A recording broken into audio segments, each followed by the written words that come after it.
Dear students, welcome in Dravid biology classes. Dravid biology classes में आपका स्वागत है। आज इस वीडियो के माध्यम से हम लोग, जैसा कि आप बोर्ड पर देख रहे हैं ऊपर में, VVI कोर फाइनल एग्जाम 2021 यानी 2021 के फाइनल एग्जाम जो है, एनुअल एग्जाम जो है, उसके लिए ऑब्जेक्टिव तैयार करके आप तक पहुंचाया जा रहा है। आज का एपिसोड में हम लोग ऑब्जेक्टिव का ही कुछ इंपॉर्टेंट ऑब्जेक्टिव है उसके बारे में जानेंगे, ताकि आप अधिक से अधिक मार्क्स उठा सकें।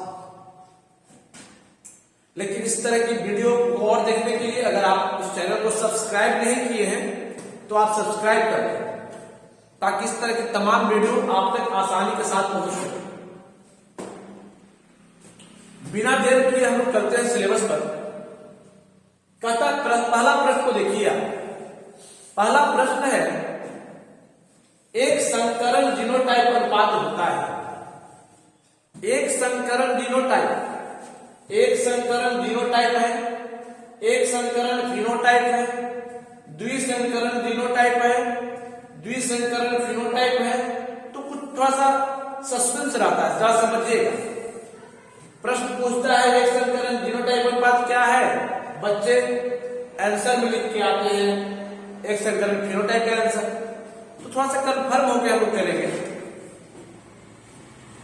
एक संकरण जीनोटाइप अनुपात कितना होता है?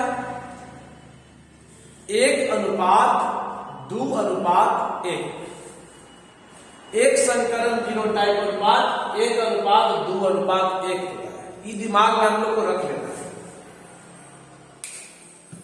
दूसरा प्रश्न है आपका, एक संकरण फिनोटाइप अनुपात होता है, कितना होता है? वो जीनोटाइप था, ये फिनोटाइप, एक संकरण ही है, लेकिन एक संकलन फिनोटाइप अनुपात होता है 3:1, 3:1। तीसरा प्रश्न है इसमें, द्विसंकरण या एक संकरण खत्म, यहां पर द्विसंकरण लिखा हुआ है। द्विसंकरण जीनोटाइप अनुपात होता है, द्विसंकरण जीनोटाइप अनुपात 1:2:4:2:2:1:1:1। यानी द्विसंकरण जीनोटाइप होता है 1:2:4:2:1:1:1:1:1। याद रखना जीनोटाइप। और द्विसंकरण का ही फिनोटाइप की अगर हम बात कर लेते हैं तो होता है 9:3:3:3:1। द्विसंकरण फिनोटाइप अनुपात होता है 9:3:3:1। तमाम जो क्वेश्चन हम डाल रहे हैं, आपके पास दे रहे हैं, वो सभी के सभी इतिहास उठाकर अगर आप देखते हैं तो कहीं न कहीं साल 2 साल के अंतराल पर हमेशा आते रहता है। अतः आप इसे दिमाग में रखिए। अगला प्रश्न है, वायु परागित पुष्प होते हैं। वायु परागित पुष्प होते हैं, कैसा होता है भाई? तो ऑप्शन 4 रहेंगे, लेकिन उसमें एक ऐसा भी रहेगा रंगहीन। रंगहीन कहने का कोई तो कोई कलर तो होगा, लेकिन रंगहीन कहने का अभिप्राय क्या है? आकर्षक नहीं है, क्योंकि हवा के द्वारा परागण होते हैं। कीड़े मकोड़ों को आकर्षित करने की उसे आवश्यकता नहीं है।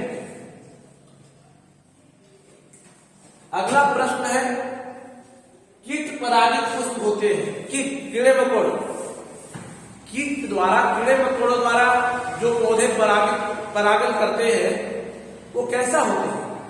तो उनका पुष्प कैसा होता है? या तो रंगीन लिखा रहेगा वहां पर ऑप्शन में, या चटकीले रंग वाले, या आकर्षक। यानी इन तीनों में से कोई, चटकीले रंग वाले, आकर्षक या रंगीन कहने का मतलब इसलिए ना, क्योंकि ये अपने रंगों से कीड़े मकोड़ों को आकर्षित करते हैं। अगला प्रश्न है, ऊर्जा का पिरामिड होता है हमेशा सीधा। उत्तर में लिखना है सीधा। ऊर्जा का पिरामिड कैसा होता है? 4 ऑप्शन दे देगा, लेकिन उसमें हमको मारना क्या है?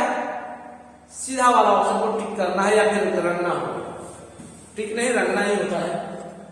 जैव संगति या जैव भार, दोनों एक ही बात है। जैव संगति का या जैव भार, जैव संगति का पिरामिड पूछ देगा या जैव भार का पिरामिड पूछ देगा, बात दोनों में एक ही है। का पिरामिड कैसा होता है? सीधा। जैव संगति या जैव भार का पिरामिड भी कैसा होता है? सीधा। और एक और है जैव संख्या का पिरामिड। किसी पारितंत्र में जैव संख्या का पिरामिड कैसा होता है? सीधा। तो इन सारी बातों को ध्यान में हम लोग रखेंगे। फिर आगे का जो प्रश्न है ये भी इंपॉर्टेंट रहा, इसका भी इतिहास अच्छा है। किसी पारितंत्र में सबसे अधिक संख्या किसकी होती है? किसी परिस्थितिक तंत्र में सबसे अधिक संख्या किसकी होती है? तो इसमें लिखा हुआ है उत्पादक, उत्पादक यानी प्रोड्यूसर। किसी पारितंत्र में मूलतः 4 होते, 4 या 5 रहते हैं। उत्पादक, primary consumer, secondary consumer, tertiary consumer और शीर्ष कंज्यूमर है टॉप कंज्यूमर। तो सबसे अधिक संख्या होती है उत्पादक की यानी प्रोड्यूसर। किसी पारितंत्र में सबसे कम संख्या किसकी होती है? अब सबसे अधिक वाला तो देखें कि उत्पादक की होती है, लेकिन सबसे कम संख्या किसकी होती है? तो शीर्ष उपभोक्ता, टॉप कंज्यूमर जो होते हैं उसकी सबसे कम संख्या होती है किसी भी पारितंत्र में। फिर है नेक्स्ट प्रश्न है, कल्याण सोना और सोनालिका और हिमगिरी, ये 3 प्रजाति का नाम है। कल्याण सोना, सोनालिका तथा हिमगिरी किसकी प्रजाति है? धान की, गेहूं की, भिंडी की, क्या? तो वहां पर हमको डालना होगा गेहूं। हिमगिरी, कल्याण सोना और सोनालिका सभी के सभी गेहूं की प्रजाति। नेक्स्ट प्रश्न है, शुक्राणु की लंबाई होती है कितना? शुक्राणु की लंबाई होती है 60 मिलीमीटर। 60 मिलीमीटर होती है। और शुक्राणु को हम 4 भागों में बांट दिए हैं, सिर, ग्रीवा, मध्य भाग और पुच्छ। तो शुक्राणु के सिर की जो ग्रीवा की जो लंबाई होती है, शुक्राणु की ग्रीवा की जो लंबाई होती है 0.3 मिलीमीटर। ये भी प्रश्न आने वाला है, आता है 0.3 मिलीमीटर। अंडाणु का व्यास होता है कितना?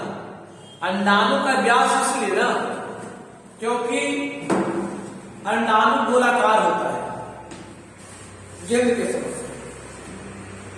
अब गोलाकार, हर एक गोलाकार पदार्थ का लंबाई, चौड़ाई, मोटाई सब बराबर होता है, अतः उसका व्यास निकाला जाता है। और इस तरह से अंडाणु का व्यास कितना होता है? 100 मिलीमीटर। 100 मिलीमीटर। इसी तरह से एक और प्रश्न शुक्राणु से आ सकता है कि शुक्राणु के सबसे आगे, शुक्राणु के सबसे आगे पाया जाने वाला टोपी के समान संरचना क्या कहलाता है? तो हम लोग को लिखना होगा एक्रोसोम। Acrosome, acrosome. शुक्राणु के सबसे आगे पाया जाने वाला टोपी नुमा संरचना या टोपी के समान संरचना क्या कहलाता है? एक्रोसोम कहलाता है। इस तरह के और भी ऑब्जेक्टिव